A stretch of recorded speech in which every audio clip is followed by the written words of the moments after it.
blame it on Minnesota because they're grossly incompetent. There was a cyber attack of 30 water plants, and I would blame it on Minnesota and the governor, the corrupt governor of Minnesota. They like to say, oh, it was Iran. Iran should be so lucky. Iran's got bigger problems than worrying about Minnesota.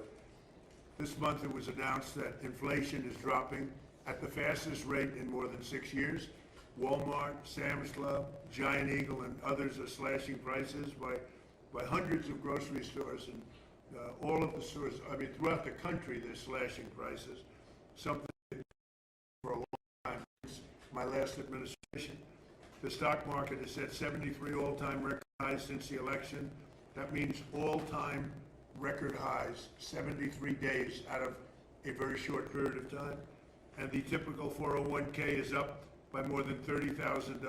And when you think of that, if you add another $1,000 to it, it will be, we set the record in the last administration, a record still standing.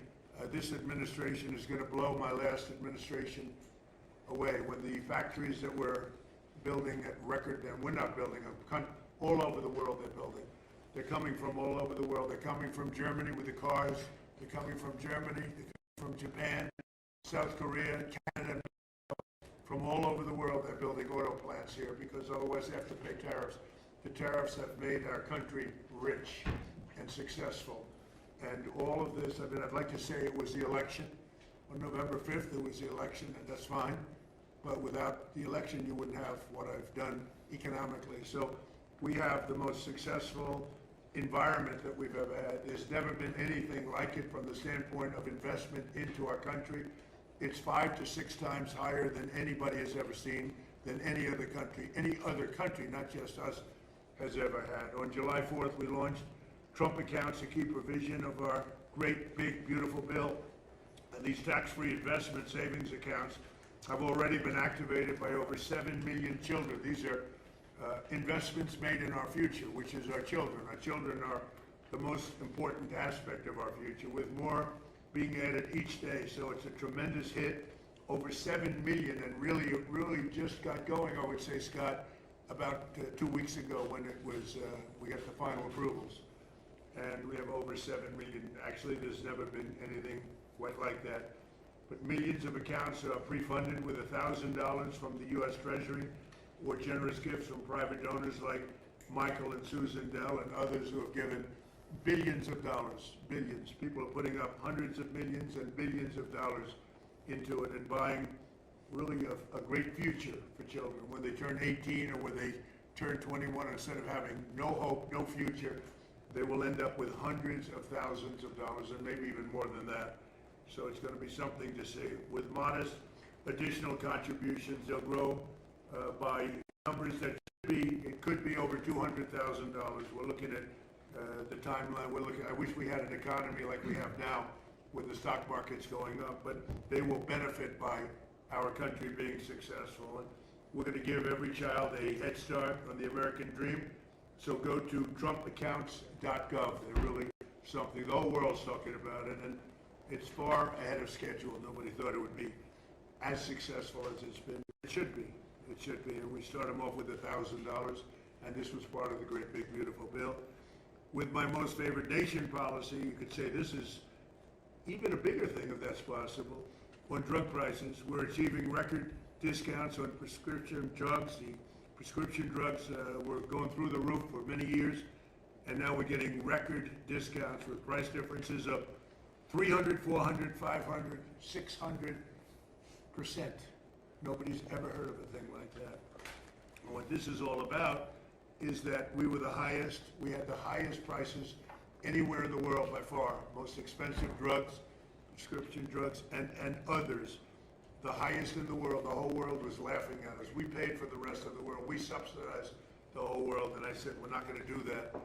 And I started it in the first administration. I took it up. Obviously, Biden wasn't able to do anything about it because you had to get the consent of the drug companies, and you had to get the consent. More difficult would be the consent of other nations. The other nations had to agree, but they were paying a fraction, sometimes 10%, 20%, 40%, 70% less. So I had to call them and I had to get them on, and I said, if you don't do it, we're gonna have to charge you tariffs.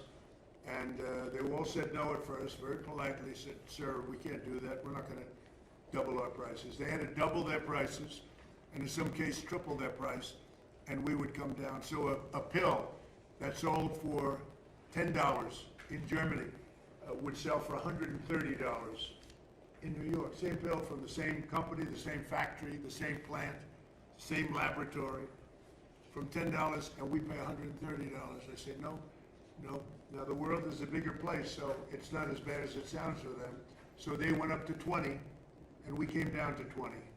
So we now have the lowest drug prices anywhere in the world. We're tied with the lowest, but we're basically its favorite nation. So we have the lowest drug prices anywhere in the world from the highest drug prices anywhere in the world. Now, what that does for your health care, I mean, I see these fake polls where the Democrats have wonderful numbers on this stuff, and they are horrible, what they've done. Obamacare is a total disaster. It's a costly wreck.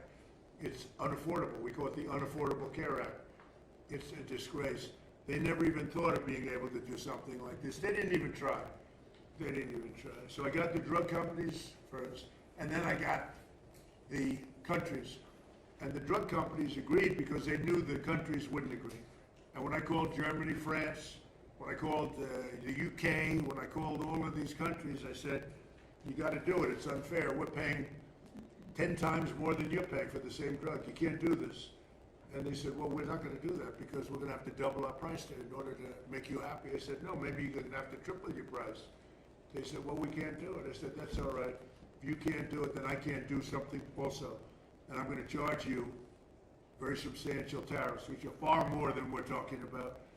And they all said, we'd love to do it. We would love to do it. It would be our great honor to do it. So nobody else would do this. This would have never happened. So your drug prices have gone down by numbers not even thinkable. My first term, I had the privilege of having lower drug prices from the beginning of the year till the end for the first time in 28 years, you remember. And I called a news conference to announce it. So the year had ended, and I was turned out 1/8 of a percent. 1/8 of a percent, little tiny, this much. It went down that much during 1 year. First time in 28 years it went down. It was always like this, just up, more expensive. And I called a news conference. I was so proud of myself, and I said, ladies and gentlemen, the first time in 28 years drug prices have gone down from January till